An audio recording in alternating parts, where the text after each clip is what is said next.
Parijda ezib qilish. Natonish ko'chadagi osmonga qaraydigan tosh.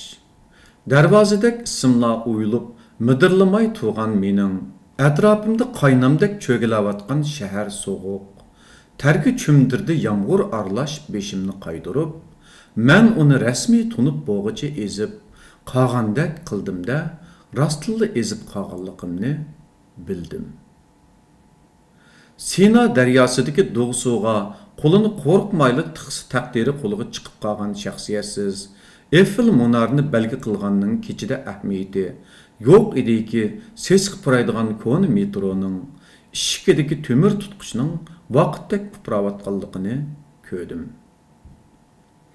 Chigish jipdak qatnash xaritasi qiri sargardonning qiliqsiz harakatlardek mujmal to'ylaganda 38 yoshlik Natonish Türk soğuğa qilgan tavarruk tasvimi dal, bulalmay ishdan yanchiqimda asta siqimdilayotganini anladım.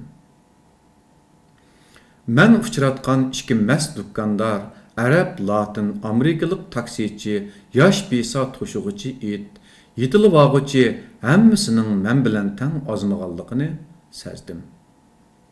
Hamda yeni manzildan ve tarix, romantika, atir, san'at, nazının xamxiyal qatarlıqlardan vaz keçiş kerakligini tushundim. Parij manga pichirladi. Ey sho'rpeshona, qandoq kelgan bo'lsang, shundoq ket.